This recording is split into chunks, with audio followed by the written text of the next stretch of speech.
Hello, everyone. Welcome to another episode of Spiritual Readiness in the Time of the Shift.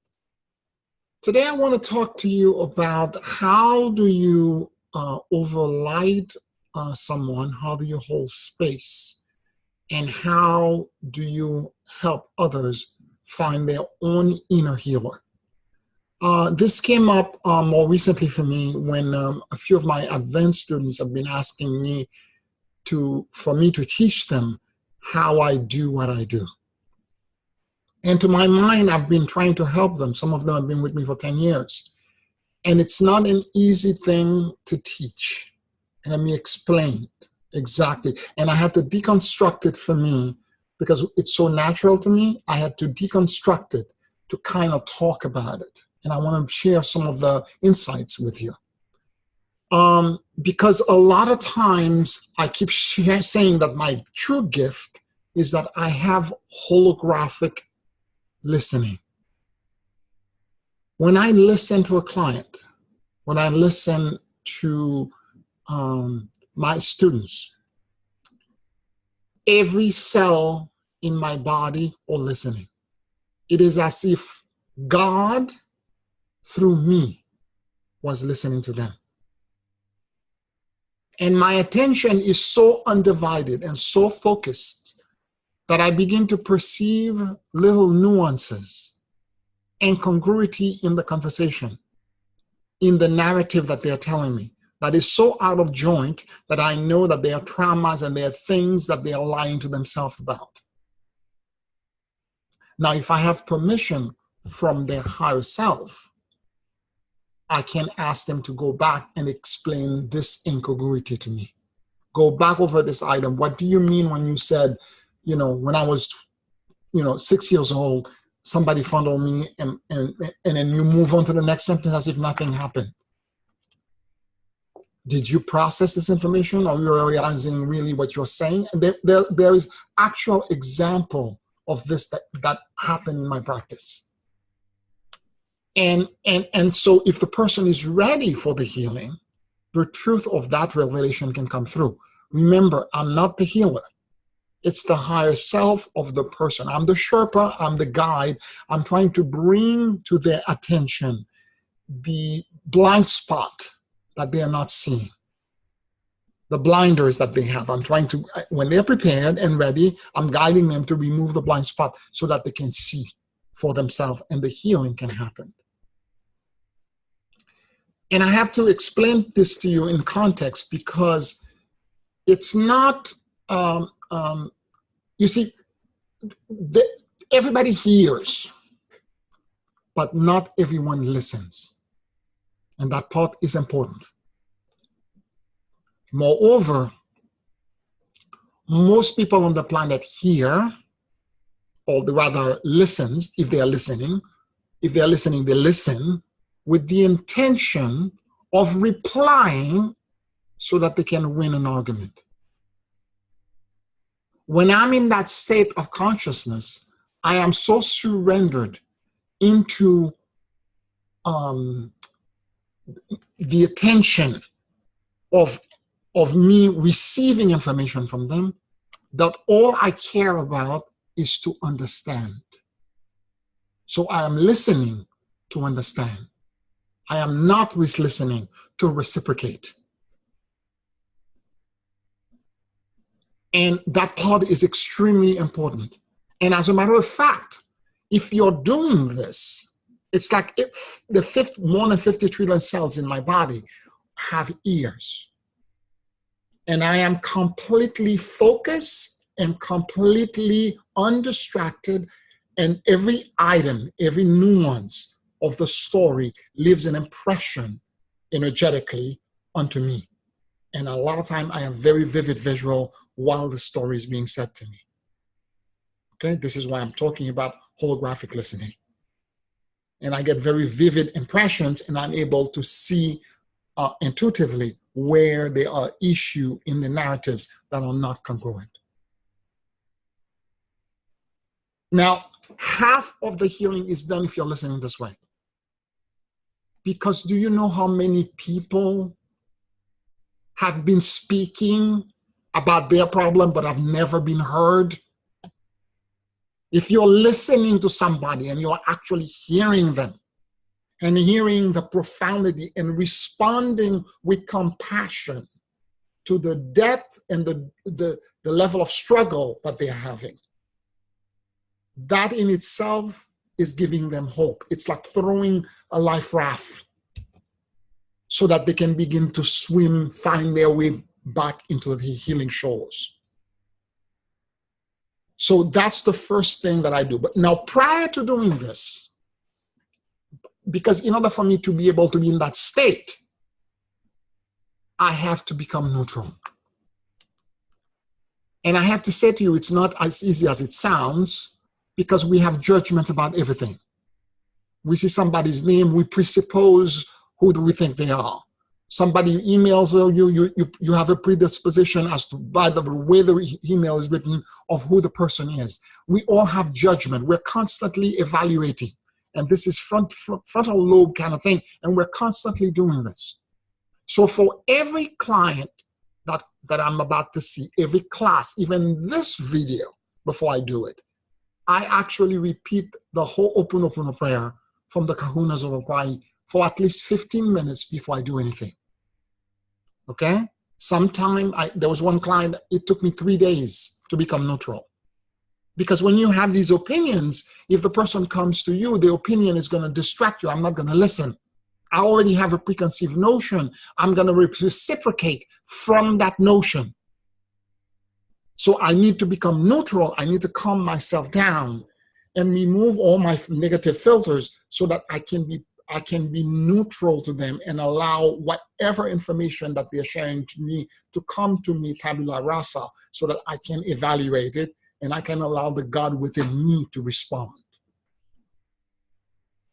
The Kahuna prayer, the full liturgy, goes as follows.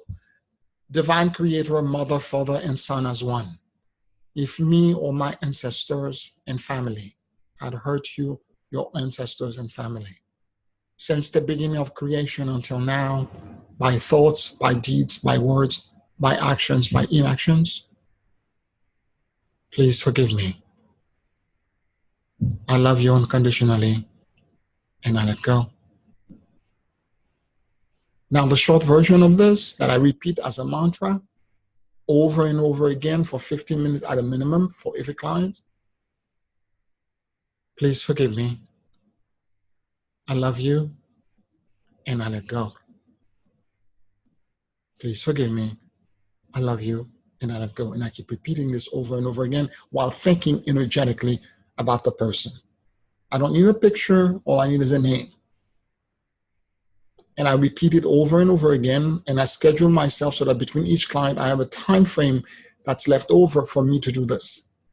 And when the person comes, I'm neutral, and I can holographically begin to really listen. And when that happens, you see, when you have this preconceived notion, you're trying to force your opinion into others, particularly as a healer. You think you know what the person needs, and you're trying to fabricate a breakthrough that is completely connected to your own personal agenda and fear that you're going to be judged as not being a good healer if you don't provide them with a breakthrough, possibly. Whereas if you're neutral, you're not concerned about this. All you care about is the fact that this person gets the best healing possible, according to the level that their higher self is at. And there are lots of times I see and I perceive a whole bunch of things that they are not permitted to know at this point. They wouldn't be able to process it. Because the moment you begin to talk about it, sometimes they start shaking their head, or they turn their head around, they change the conversation, they cross their arm, they cross their leg, they start shaking. The moment that happens, you know you're going into dangerous territory. You need to dial it back. They are not prepared to hear what you have to say. Because if you continue, you're going to fracture them. And that fracture, if you keep going, you're going to incur karma for it. It's not healing. Okay? It's not your process. The healer is the higher self of the client. So when my client, and I do the same thing when I do hands-on healing on people, or coaching, or anything else that I'm doing. when I'm doing a meditation. The group could be 2 people, 1 person, or it could be a crowd of 500 people. It doesn't matter. I go into that state, and when I'm in that state, I allow the peace and the serenity that is inside of me to elevate them into a higher place. Now, let me be very clear about this. Most people on the planet exist in survival mode, which means that they are very aware of a very limited range of emotion. They are functioning typically in fear because they're feeling it like a victim, or that they have to attack in order for them to survive, or that they have to battle, okay? Or if they're lucky, they might experience love temporarily here and there, and if they're very fortunate, they might experience happiness a few times in their lives. That's the range of emotion. What happens is that because I have worked in myself for so many years, and I've done some deep shadow and Dantian work to remove from me all of the survival things that have been blocking me back. Now that this is out of the way and it's organized, I have been cultivating an emotional, visceral, and in holographic and energetic understanding of the higher emotion. In order for you to reach the 5th dimension, you have to holographically and viscerally understand 144 higher emotion, some of which you might know: mercy, acceptance, gratitude, charity. Now, we may know these things as an intellectual definition from a dictionary point of view, but do you know what gratitude feels like viscerally inside of you? Do you know what mercy is really like inside of you holographically when you feel it? If you're in survival and you're trying to worry about your rent or your electrical bill, you can't be in that state. You don't know it. So first is to take care of the survival stuff so that it gets out of the way. Then you can focus on these higher emotions.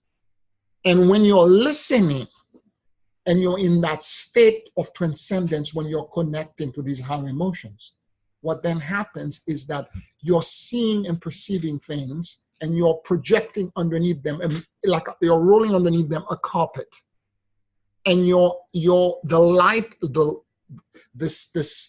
all of these 144 higher emotions who are now in you, holographically expanded, or overlighting them. And they're able now to perceive their problem in a different way. Because as remember, there's an old quantum experiment that was done that the object and the observer are connected. So if I'm looking at a rock and I expect the rock to be in one location, that rock then will be in that location. If I'm looking at a client and I expect them to be a mess, they're going to be a mess. This is why I have to be neutral before I do that kind of listening. Because I need to be a blank slate. I need to become a proxy for God. And when I'm in that state, since the observer, which is me, and then the client, the object, are connected, as I look at them for the God, although disempowered that they are, the goddess that they are, disempowered, all of a sudden I'm overlighting them.